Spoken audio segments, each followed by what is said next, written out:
The metric tensor is our intrinsic ruler.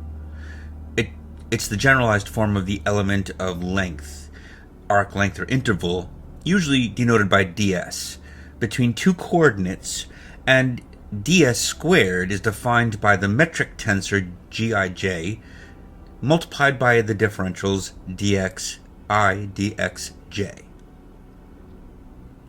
The metric tensor is also referred to as the first fundamental form.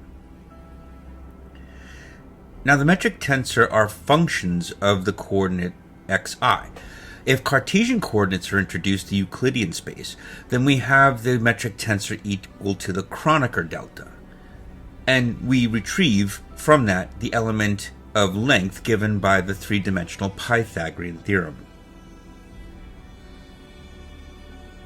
So in flat Cartesian coordinates, we get the natural progression, but when things go curved, then the metric tensor becomes more interesting.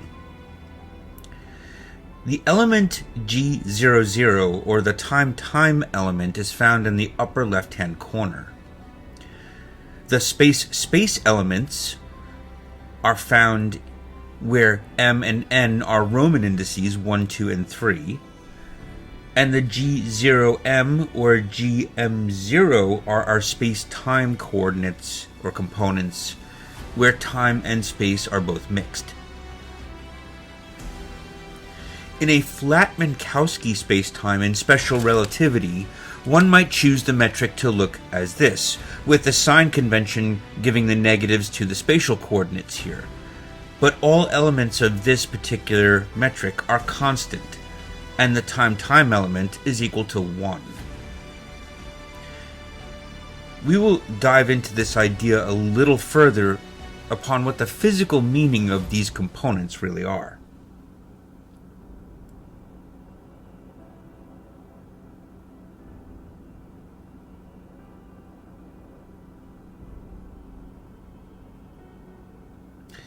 The metric tensor G mu nu, a fundamental object in differential geometry. It allows us to compute distances and angles on a manifold, again, intrinsically. And in the world of tensors, it allows us to raise and lower indices of vectors and tensors. The metric tensor is a fundamental tool, as well as being called the first fundamental form.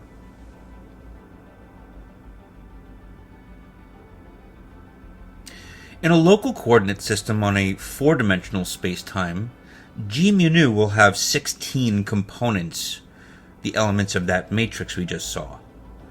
The time or the G00 component describes the time components of the metric, which is the behavior that depends on the spacetime geometry. In flat Minkowski spacetime, we have a diagonal matrix for the metric, and the time element is, again, a constant, here equal to 1.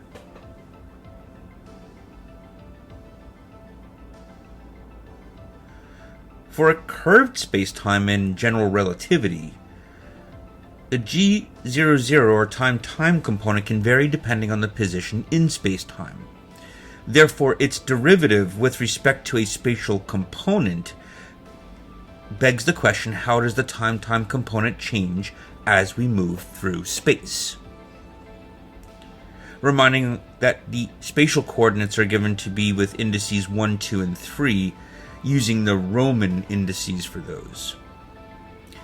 This derivative can provide insight into the gravitational field or curvature of our spacetime.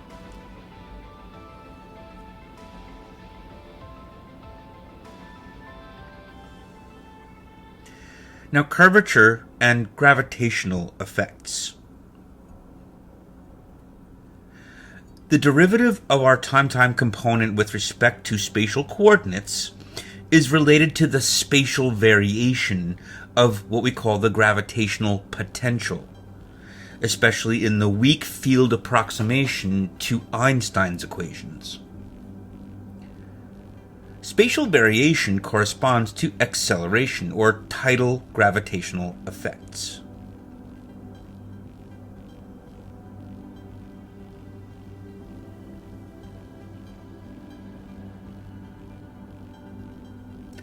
So the spatial derivative of our metric components, such as the time-time component, is related to tidal forces that describe how objects experiencing varying accelerations due to differences in the gravitational field at different points in space.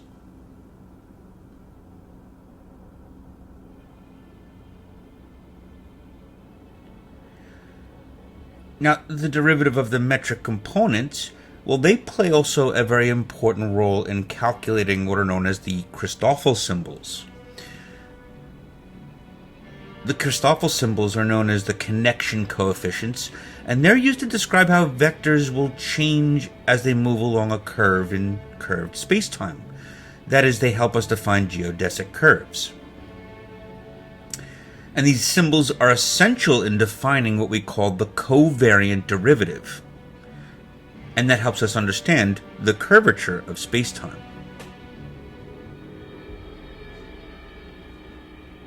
The Christoffel symbol of the second kind given in terms of derivatives of the metric tensor. If you take the derivative of the time-time component with respect to a spatial coordinate, then this contributes to the computation of the Christoffel symbol and thus the curvature of spacetime. Each component of the metric it contributes a different piece of information, different aspects about the geometry.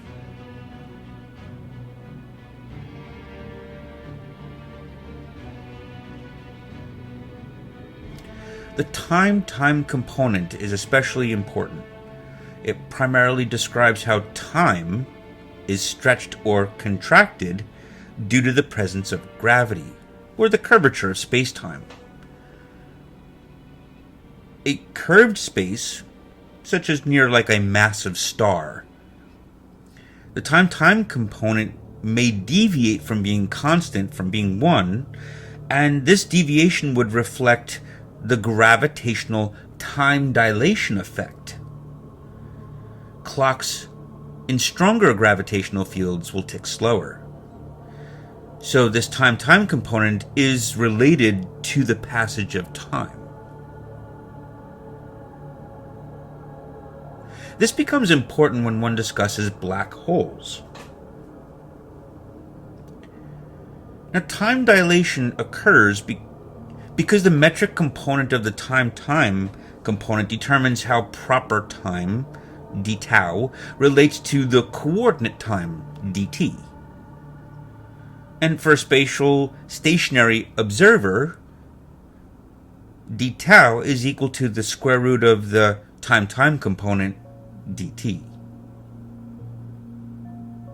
Now, the spacetime components, G0m or GM0, represent the interactions between time and space in the manifold. These components are responsible for capturing the mixing of space and time in the coordinates, which is an important feature for describing things like motion and other time-dependent effects. In a flat spacetime, these components are 0. Another way to say that is that there is a decoupling between space and time. In the static case where there is no motion, space and time are decoupled, which means that this spatial component, the space-time component, is equal to 0.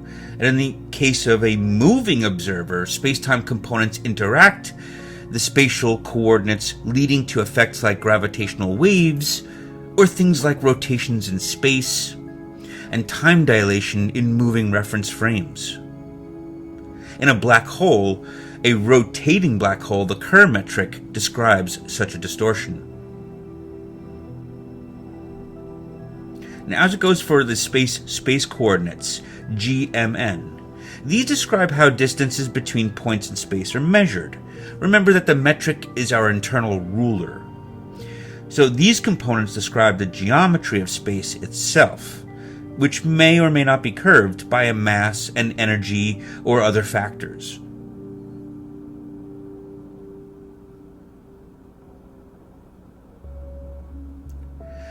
Again, in reference to a flat Minkowski four-dimensional spacetime, the metric is given by the Kronecker delta, and distances are measured by the usual Euclidean geometry in three-dimensional space. Spatial components determine the shape and size of spatial volumes and areas, leading to this formula involving the integration over a surface.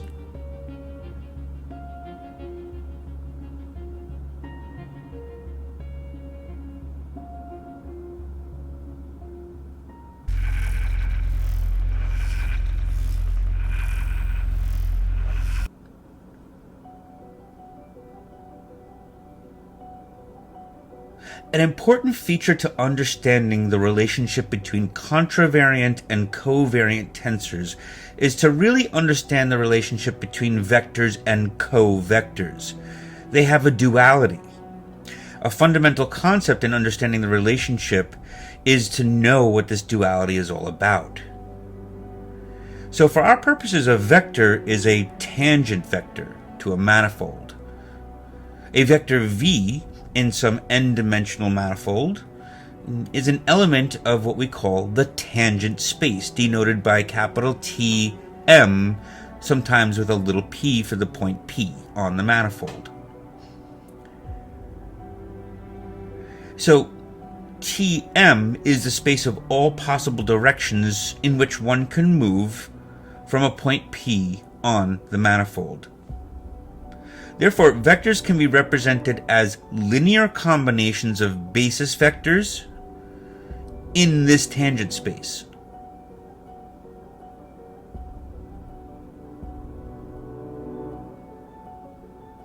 So there is going to be a relationship between vectors in a vector space and covectors in a covector or dual space.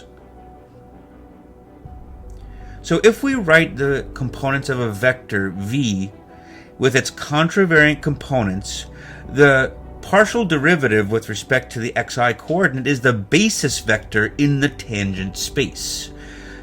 And the set of all tangent spaces on a manifold is referred to as the tangent bundle.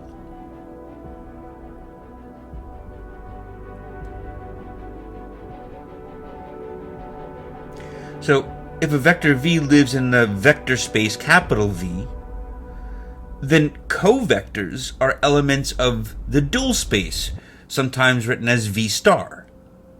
Dual vectors are covectors, and they can also be thought of as one forms, or in general differential forms.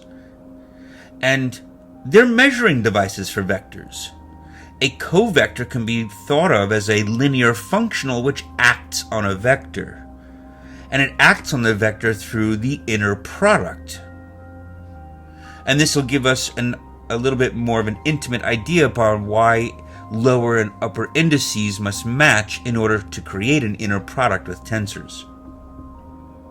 The action of a covector on a vector is through the inner product, which can be represented sometimes with this bracket notation or in tensor notation. Thus, it is a pairing that produces a scalar. And this evaluation represents a bilinear relationship, which just means that it satisfies linearity in both arguments.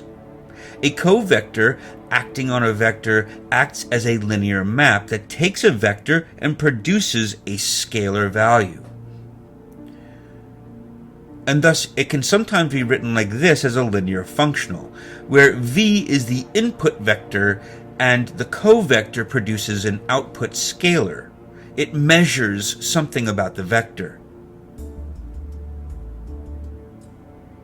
So if these provide the basis of the tangent space, Tpm, then the differentials dxi correspond to the basis of the dual space known as the cotangent space, where the covectors live, and it is denoted by T star m. Now the two basis elements together will satisfy this property that the differential covector evaluated at the basis vector given by the partial derivative is the Kronecker delta. So in a sense, what does this do?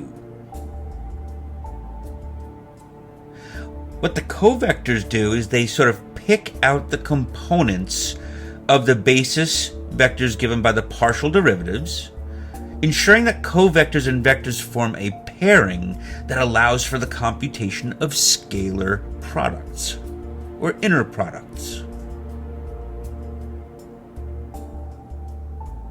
It also allows us to understand the reasoning a little bit more behind raising and lowering indices. You see, the metric tensor is a bridge which provides ways of measuring distances and angles when it is applied to a vector or a vector field. And it raises and lowers indices for us as well because it allows us to use this as a bridge between vectors and covectors.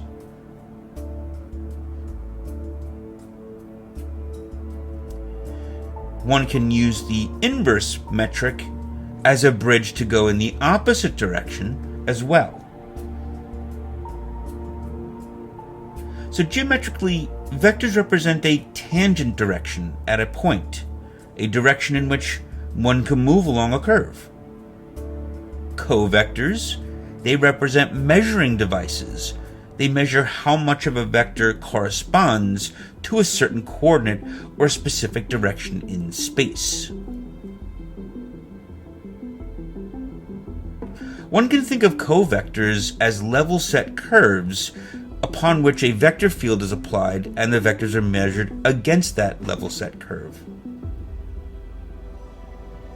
Now, if one considers a velocity vector, which describes the rate of change of position with respect to time, then the gradient covector, a one-form, represents the rate of change of a scalar field and tells you how the scalar field changes with different directions, i.e. with respect to space. The vector-covector interaction here is seen as an interaction between motion and measurement.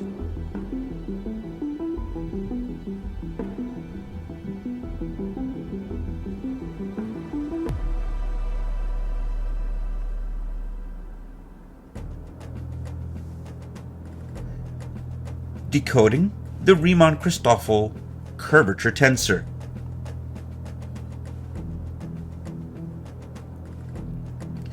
Consider the Riemann curvature tensor written here with the given indices. This thing, it describes how a vector will be transformed when it is parallel transported around a closed loop, typically a parallelogram. Specifically, it describes how a vector's direction will change as it moves around this closed loop, and in a curved space, it will be pointing in a different direction. The indices rho and sigma here refer to the output or the contravariant vector and that index of curvature. The mu and nu are our input indices, but they are also our differentiation indices describing how the curvature acts on the vectors in the tangent space.